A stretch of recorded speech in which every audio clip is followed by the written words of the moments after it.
then I will do my best to remember to record. All the recordings for these webinars will be on our website as well. So again, you go to the 2025 webinar series. Oh, nice. Lee's already recording. Cool. Go to that tab, go to that page, and the recordings will be there. As well as the registration links for the other two talks if you haven't signed up for those. So that's where you can find that. And that's all I have. So whenever you are ready, John, please take it away. Okay. Slides look good. Everybody can see me and hear me. Okay. Beautiful. Yep.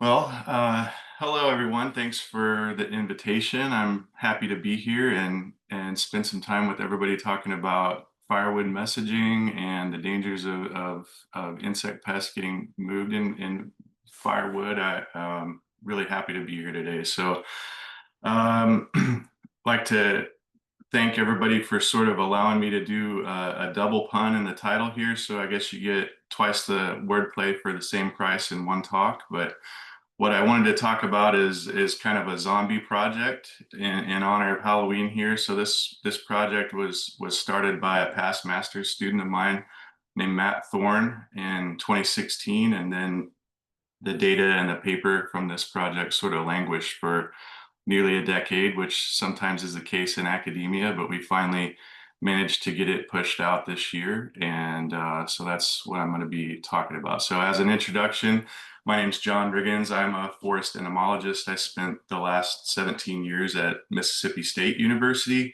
and I just recently switched over to Oregon State University this year. So my role here is Associate Professor of Forest Entomology, and I'm also the State Forest Health Extension Specialist. So thank you so much again for the invitation, Laurel and Lee, and I'll dive right in from there. So most people, I'm assuming on this webinar, probably are aware that we have a growing threat of invasive species in the U.S. and really throughout the world.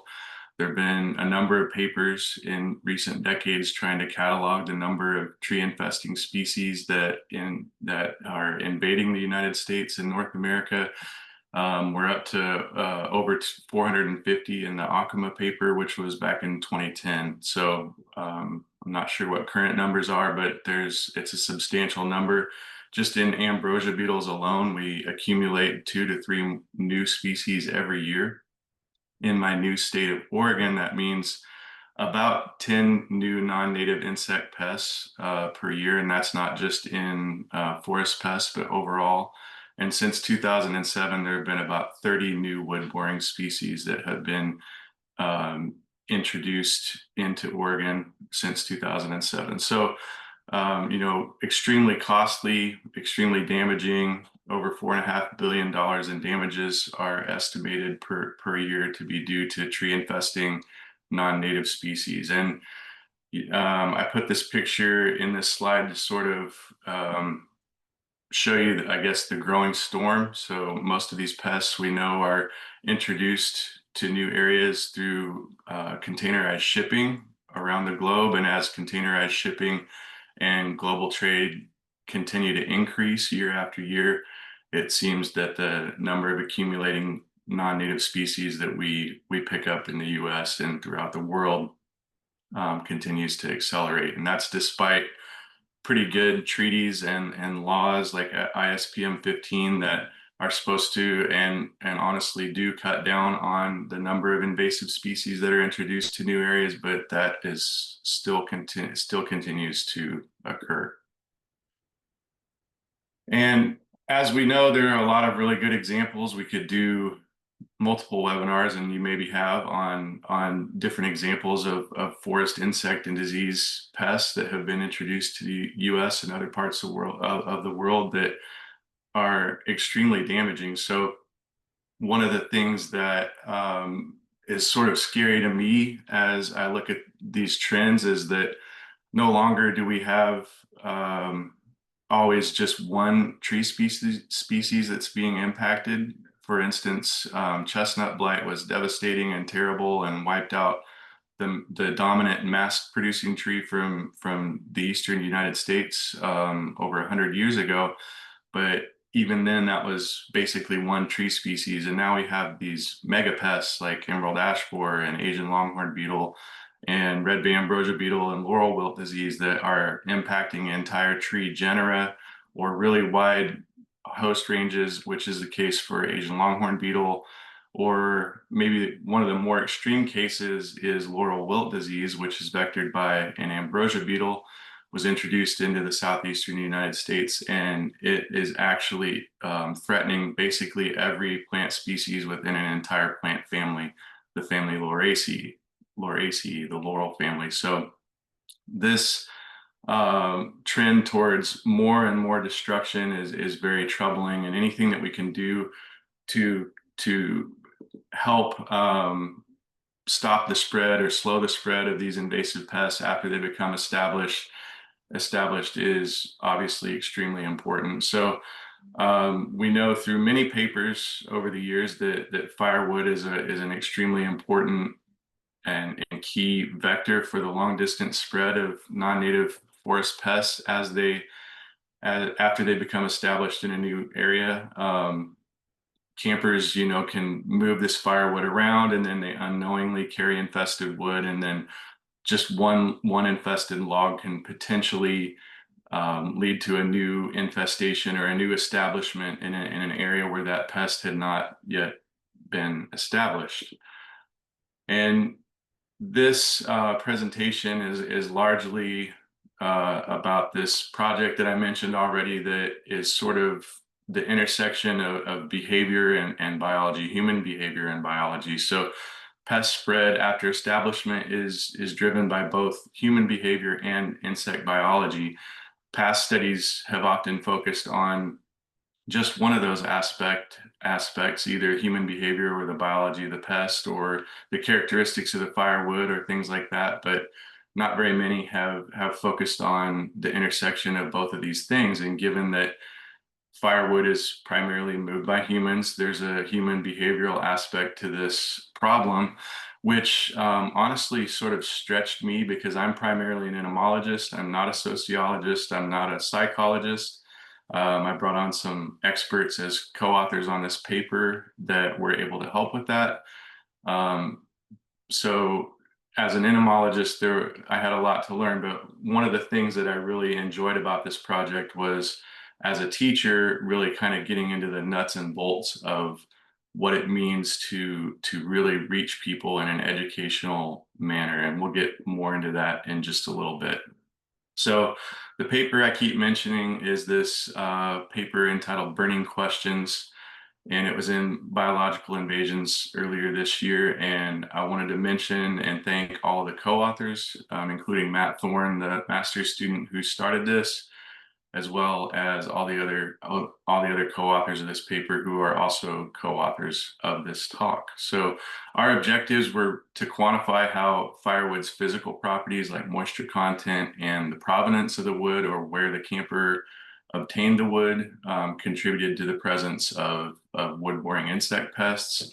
And we also wanted to investigate how campers' levels of knowledge, and not only their knowledge, but their attitudes towards invasive species and the movement of firewood, influence their actions regarding firewood. So by actions, I mean whether or not they brought firewood with them over a long distance, or whether they purchased certified firewood, or if they obtained the firewood somewhere close to the campground. So to go about this, we selected 4 state parks in the Mississippi State Park system. We selected 2 in the northern half of the state and 2 in the southern half of the state. And we selected these state parks based on their levels of out-of-state visitorship. So these were 4 of the state parks in Mississippi that had the highest out-of-state visitorship prior to when we did this study in 2016. Matt, my master's student, went out and surveyed about 170 campers with an intercept survey. So this is a questionnaire that we developed, and we asked questions that drilled down into the demographics of the respondent, where they obtained their firewood, how far they traveled with that firewood, and their knowledge and attitudes of invasive species and the problems that can arise from moving firewood and just invasive species in general. So at the same time that we did this verbal intercept survey, we also asked campers if they wanted to voluntarily exchange firewood with us. If they did, we gave them some solar kiln sterilized firewood that we brought along with us and traded them basically an equal or greater volume of our sterilized firewood for the firewood that they brought with them. And then of that firewood that we got from the campers, we split and dissected about half of it, and then we placed the rest in these Rubbermaid containers that we used as rearing containers to collect the emerging insects over time. And so we dissected about half of it and just visually and physically collected insects from that dissected wood, and then we also reared it out and collected insects over a longer period of time from that reared firewood. At that time, we also recorded wood species of the firewood, as well as the moisture content of the firewood and the provenance where the camper obtained that firewood. And then towards the end of this whole process, we linked our findings to survey responses. So digging into the data now, who moves firewood? This is an important question. We have to kind of understand our audience here to understand the behaviors. And over a third of surveyed campers reported transporting firewood or brought firewood with them to the campground. Most of them brought oak. 4 and 5 of them brought oak, but there were a total of 13 different tree genera represented in the firewood that we obtained from campers. The average distance that the firewood was moved by the campers who brought firewood with them was around 92 kilometers or 57 miles, which sort of matches up with previous research in other parts of the US. And it also highlights the potential for long distance spread and dispersal of pests in that firewood. And this is why it's so dangerous and easy for forest insects and diseases to make jumps in this firewood as a vector. And most campers source their firewood from home, and more than half cut it them more than half cut it themselves. Sorry. And and then one thing that's a little bit frightening, it makes sense. Most people are not going to cut down a healthy tree and make it into firewood or something like that. But 44% of respondents said that they considered the tree that they obtained the firewood from when they cut it down to be definitely not healthy. So we know that these behaviors increase the risk of moving pests, especially when unhealthy wood that's likely to contain forest insect pests and disease pests. When it's likely to contain those behaviors increase the risk of these pests being moved around the country. So other characteristics of who moves firewood. So older campers are more likely to purchase firewood from a commercial source than they are to cut it themselves. I think this makes a lot of sense. Other demographics were not very predictive of whether or not they brought firewood with them. So gender and education level did not impact where campers got their firewood. Some of the sort of disheartening data that I think that we collected is that most campers were unaware that other parks and states and other places in the United States have regulations that are aimed at combating against the spread of invasive species, because the regulations are, in relation to the movement of firewood. So parks and states and other areas that don't allow external firewood to be brought in. And one important note about that data, again, this was in Mississippi, and at the time, and I think even still currently, Mississippi state parks do not really have a policy or a regulation against moving firewood into these parks from out of state or from long distances. So that likely dramatically impacts that rate of awareness of regulatory regulations that are aimed at not moving firewood. If you did this survey again in an area like Smoky Mountain National Park or somewhere that has regulations against moving firewood into the park, I think the results would probably be a lot different, obviously. And then 78% of people that we surveyed were completely unaware of campaigns such as Don't Move Firewood, unfortunately. And coupled with the fact that 40% of surveyed campers reported transporting firewood to campgrounds more than 3 times per year, and about 31% did so 2 to 3 times per year. So they're moving firewood to campgrounds frequently. The average distance at which they're doing it is pretty substantial, and for the most part, people were unaware that in some areas of the U.S. it's not allowed, and that and most people were unaware of campaigns trying to educate against this practice. Okay, so moving into firewood characteristics, the figure on the left shows that basically nearly half of the firewood that was brought by campers was aged about 6 to 12 months. So, and then the graph on the right shows that the firewood contains relatively high moisture content that is suitable for insect utilization for up to about 2 years, and then there's a steep drop after that. So wood up to about 2 years old, firewood up to about 2 years old had relatively high moisture content that's suitable for insect utilization. And then primarily folks were bringing wood that they had cut themselves sometime about 6 to 12 months prior to actually visiting the campground.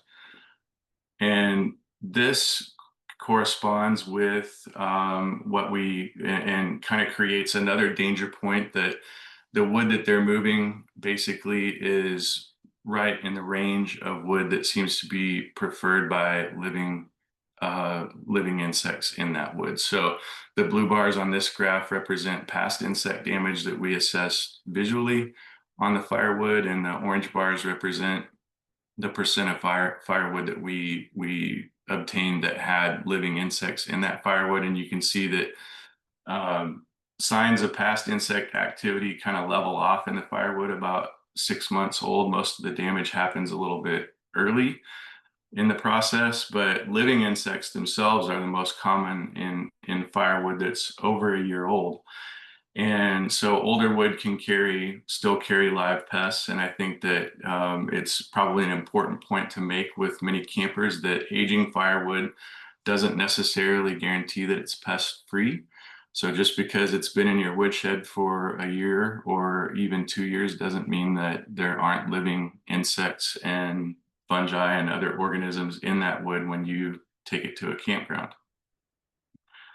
And sort of, re-emphasizes the point that commercially sourced, properly dried firewood is the safest if you're going to transport it, or obtaining the firewood at the campground or very close to it is, one of those two practices would be far safer than moving even aged firewood from your backyard.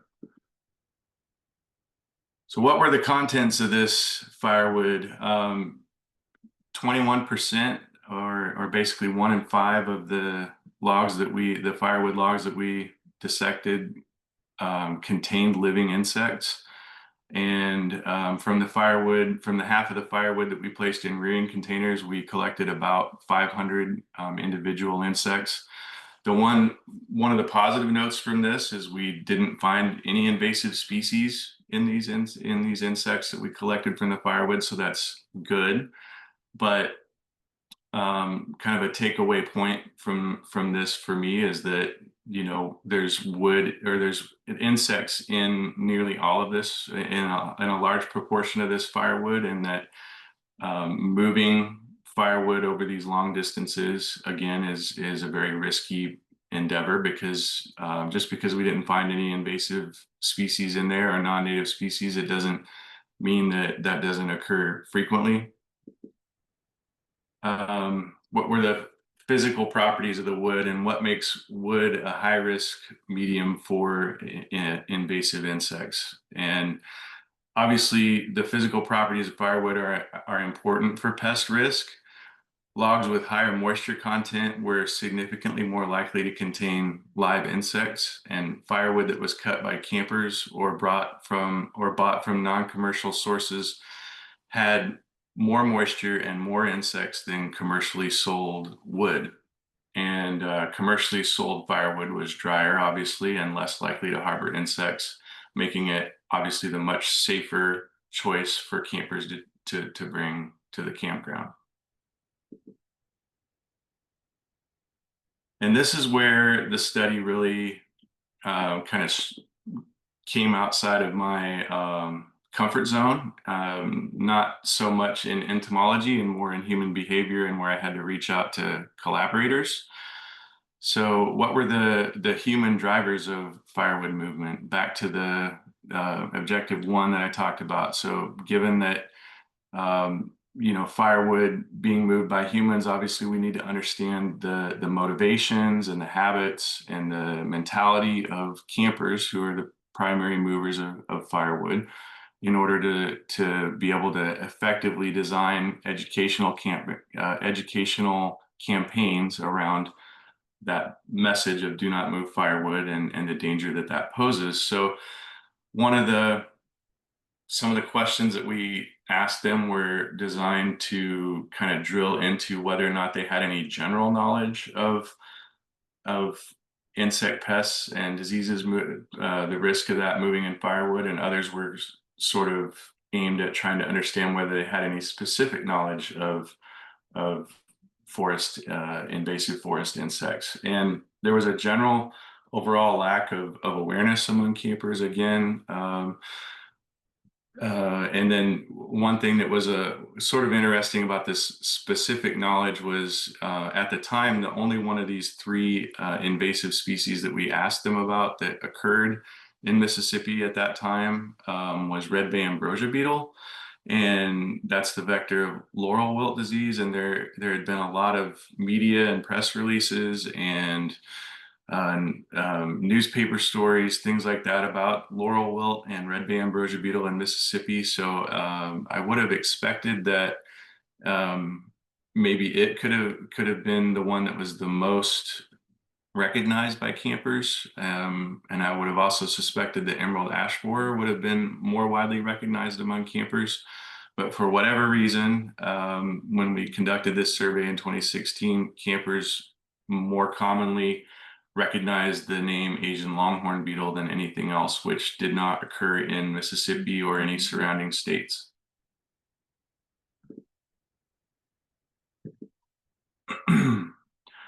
So one of the biggest and most important takeaway points from this study for me was really that attitude drives action, not so much general knowledge or even specific knowledge. So the campers did not, whether or not they generally knew about the dangers of moving firewood and generally knew about invasive forest insects, or even if they specifically knew one of those examples, or multiple of those examples, like red bay ambrosia beetle or laurel wilt or Asian longhorn beetle, that level of knowledge amongst the campers did not predict whether or not affect whether or not they brought firewood with them over a long distance, and did not impact basically their actions. It was only their attitudes. So a camper's attitude towards stopping invasive species was the most important factor in whether or not they made a decision to buy wood locally or whether to bring it with them. And this is kind of a known phenomenon in pedagogical circles. So the science of teaching basically tells us that there's a phenomenon known as the knowing doing gap. And this was from this paper by Holm in 2014, basically saying that just because you know about a problem doesn't necessarily mean you are going to address it. And so some of the things that we can do about that to try and combat or bridge that knowing doing gap problem are to provide experiential learning opportunities that can influence behaviors more than just knowledge acquisition. So you have to kind of flip that switch in the learner's mind and really in their heart that transitions from just knowing about it, like, yeah, I know there's forest insect pests in firewood. I've heard that before. We really need to find a way to improve learning outcomes and make it more accessible and simulate experiences, provide experiences, or use other pedagogical techniques that allow us to bridge that gap and really cause them to care about the issue, change their attitude about the issue rather than just knowing that it's an issue. So I think the current awareness campaigns like Don't Move Firewood are a good starting point, but we can see that they're not really enough to change people's behavior in a lot of cases. And it's important to think about ways that we can shift that, make that switch in their brain and in their hearts to caring about the issues. And so to kind of wrap up this whirlwind tour of this paper, I wanted to kind of make a few suggestions of maybe different pedagogical techniques and approaches that we could use to enhance these learning outcomes. The first one of those is gamification. So basically, this is where you create an interactive game-like experience for users that allow them to really interact with the educational material on some level, um, more like a game where they're able to track their progress, collect things, etc. So one suggestion for this is another study I was involved with out of that we published in the Journal of Extension, which is using geocaching as an instructional tool for extension and outreach. So we were able to actually create geocaches. If you're not familiar with geocaches, it's like a digital treasure hunt essentially. And we created these geocaches themed around the dangers of moving firewood. And we also created travel bugs, which are little collectible barcoded items that you can place into geocaches. And we created these travel bugs and geocaches around the state of Mississippi and then tried to track user interactions. And these were all themed about a different invasive forest insect pest, like maybe emerald ash borer or Asian longhorn beetle. And when they went to these geocaches, they would click on them and then they would read the information that we put up there about these invasive pests and how the movement of firewood is dangerous and can cause new infestations and spread of these forest pests. And we may redo part of this study at some point because one thing that we didn't do was a good pre and post assessment of learner outcomes. And I wish I could go back in time and do it for this study, but one of the best ways that we could sort of track user and learner uptake of this information is by looking at the user comments. So you can see one of my favorite ones here on this slide is somebody, after interacting with one of our emerald ash borer travel bugs, the only quote that they had on that comment was, "I hate you, ash borer." So I'm going to take that one as a win. I think that we reached at least that one person through that kind of gamification approach in geocaching. The next sort of suggestion I think I have for a way to maybe try and gamify our outreach and reach a broader audience and engage them at a deeper level is something like iNaturalist. There are multiple papers out there now where folks have tried to use iNaturalist in different ways for different teaching approaches. I was involved in this one with some other co-authors, where we basically, during COVID years, when we were all trying to figure out how to teach entomology courses and entomology labs, which are historically very, very hands-on, involving microscopes and things like that, how to do that during COVID years. And so we basically did a study, which we then published, that basically shows that the use of iNaturalist increased the learner's interest in subject matter over traditional. So we can use some of these gamified or more interactive digital technologies to help enhance learner outcomes. I think iNaturalist and the things like you can create projects in iNaturalist that have a theme. So reporting invasive species through iNaturalist, or reporting tree damage or signs and symptoms of insects and diseases in trees. Creating projects like that in iNaturalist might help, and it has the added benefit of having a citizen science component as well.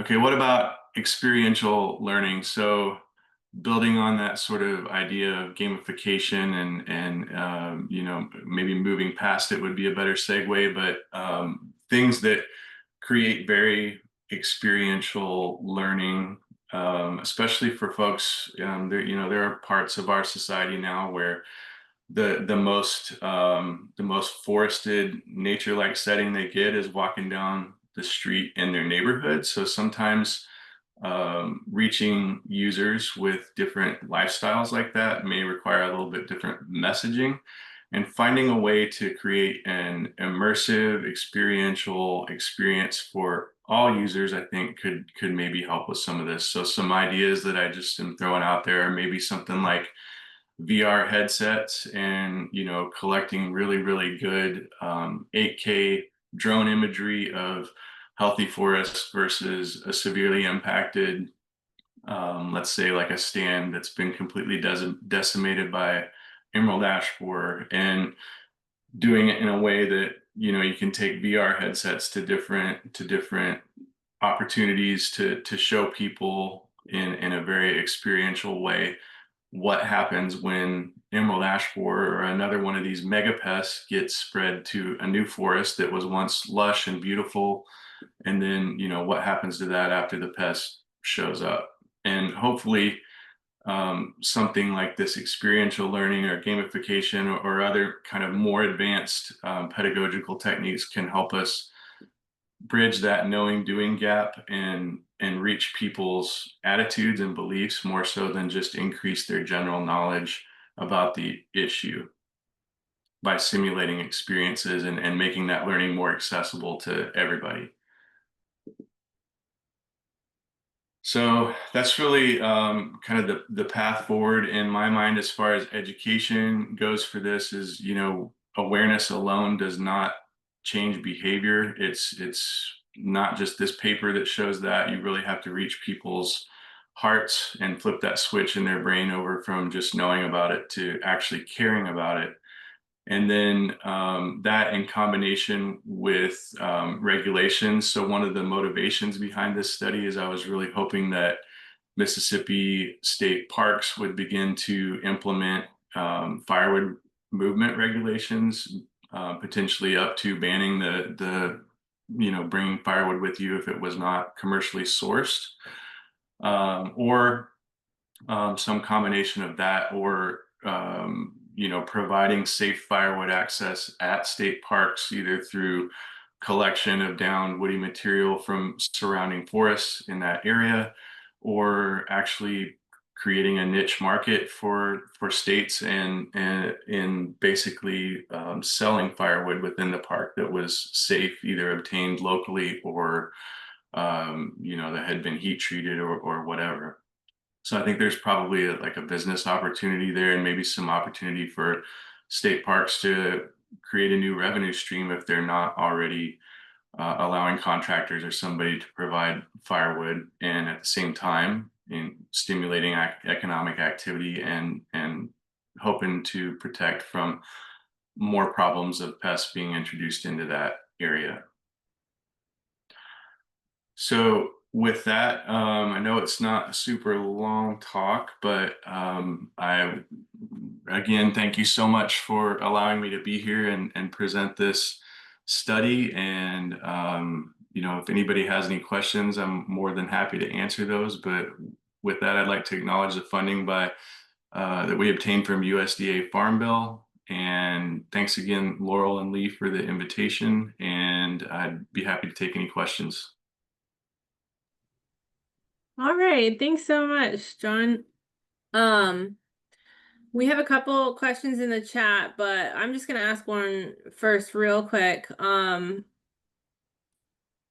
Did you or your student who did the interviews take any notes on, I guess, the degree of receptivity from folks, like once they, during the conversation or once they found out about firewood as a vector, were people open to um I guess realizing that that's a risky behavior, or, were there any questions about, like, now that you know this, you want to change, or, just the entire thing? Because I know it can be an extreme reaction on either Yeah, end. I mean, that's a great question. And I think there was kind of a mixed bag. I don't have numbers on that off the top of my head in terms of um, how many people were receptive. There was some people didn't want to conduct a survey or be talked to at all, which we obviously respected and made a rapid retreat at that point. So this is a subset of people who were willing to participate. It does not include people who were not willing to participate in the survey, obviously. And then, if I recall correctly from conversations with Matt, there's pretty common theme amongst a lot of folks where they just don't trust the government or anybody from an agency, period.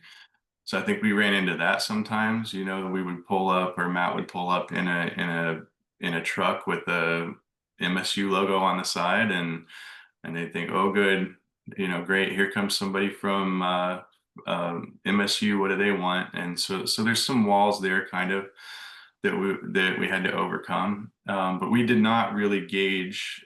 We were hoping that the interaction would lead to some reflection and thought with those campers, but we did not really, to my recollection, gauge whether or not the interaction actually had an impact on their knowledge level. Okay. Okay, so moving to the question and answer here, we do have a couple. First off, we have someone asking what regulations exist for treatment of commercial firewood to prevent pest infestation, and what methods are usually used to treat commercial firewood. I can answer that one. So a lot of different states will have firewood quarantines, which John touched upon, Mississippi not having that. And so you can have internal or external quarantines. External quarantine, you're trying to keep something out of the area. Internal, you're trying to contain it so you can provide, management efforts to get rid of it usually. So a lot of the firewood quarantines have firewood as a regulated article, and it means that in order for firewood to pass the quarantine boundary, it needs to be heat treated. And so there are three, major types of heat treatment. They all just vary a little bit on just how long and for how hot and for how long that firewood is heated in a kiln. And then it's certified by a governing agency, whether that's USDA on the federal level for some federal quarantines that we have, or on the state level. And not all states have the ability for certification of heat treatments, and a lot of states do. And we have an entire report that covers all of this, our firewood comparison report, and Lee might put that link in the chat for anyone who's interested. And it's just anything and everything firewood related, and heat treatment specifically is all on there. And so basically that heat treatment just ensures that certain pests, specifically the ones you're worried about, are killed. So sometimes states will have a pest quarantine instead of just specific to firewood. They'll have a pest quarantine under which firewood is a regulated article. Some states have specifically just firewood focused. Either way, firewood's a regulated article. and requires heat treatment to pass those boundaries. So Wyatt Williams says, thank you for presenting the results of your firewood study. I've been considering developing more outreach materials that show the devastation to forests from invasive insects pests due to the results of the paper below. Did your research with firewood users confirm that this would be a good approach to changing their behavior of transporting firewood? And then he includes an excerpt from that paper saying campers provided helpful suggestions to improve current outreach and education efforts, such as illustrating more of the detrimental impacts forest pests have on trees near homes or recreation areas. Yeah, thanks. That's a good question, and I think that that is sort of directly my point. Is that we need to create experiences for the learners, not rather than just try to impart knowledge. So we can stand there and tell them about emerald ash borer. We can stand there and describe Asian longhorn beetle damage or these things, but until they've really seen it and experienced it, I think a lot of people just don't really pick up on it in the maximum way possible. And so, things like I mentioned with the drone imagery and VR headsets, something that we can really create a really well done experience for people rather than just telling them about the issue, so that we kind of reach that place inside them where they actually care about the problem instead of just know about the problem.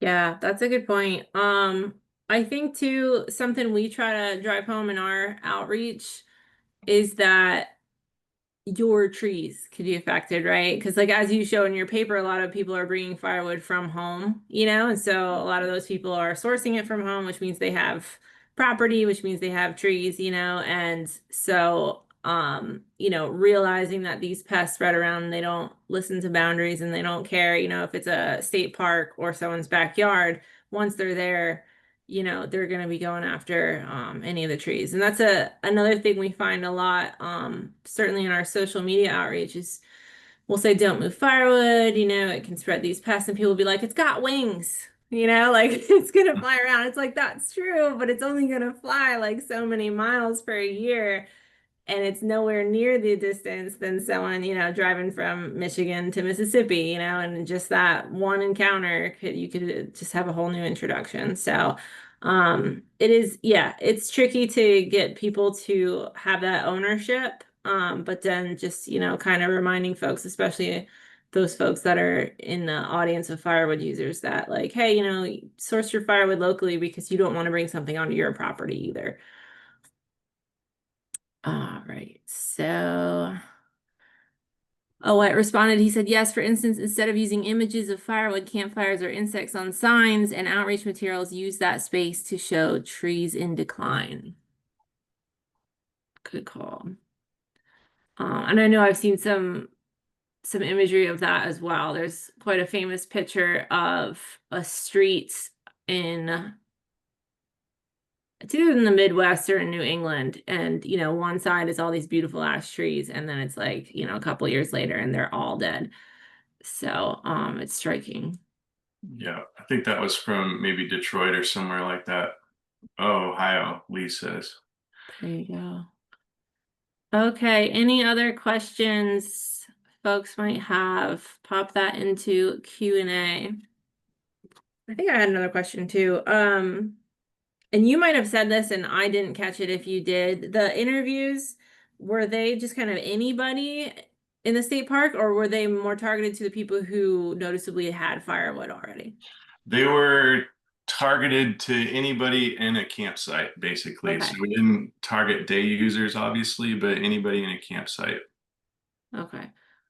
And I know you already answered the receptivity a little bit, but were people pretty open to trading firewood, or were they a little bit more like, no, my firewood's going to be better? It was a mixed bag, and actually, I'm glad you asked me that because I forgot to mention we did have an incentive too. So we had like a little goodie bag of things, like we had don't move firewood stuff, like a soft-sided cooler, and all of it was don't move firewood related and themed.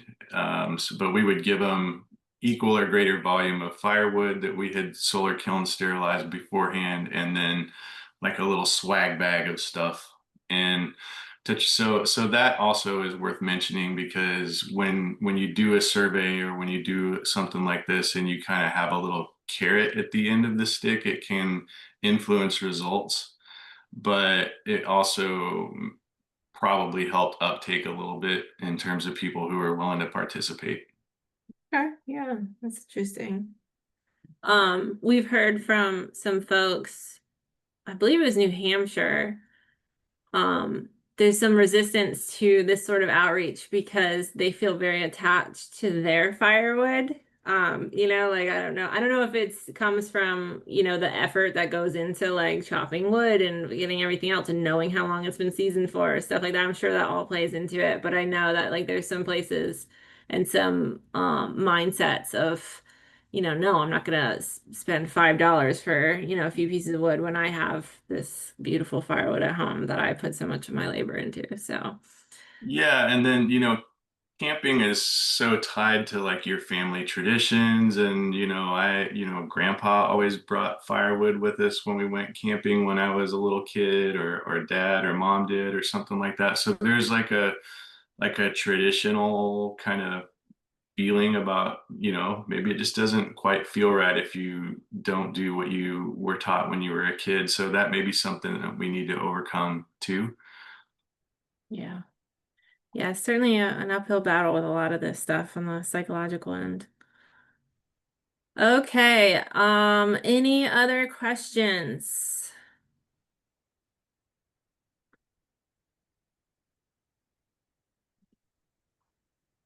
I think that might be it. Well, we had a great turnout, and like I said, this is being recorded, so it will be published on our YouTube channel, which the link will be on our website. Thank you again so much, Dr. Riggins, for joining us today and for that excellent presentation. And thank you all for joining us. And you can have 9 minutes back.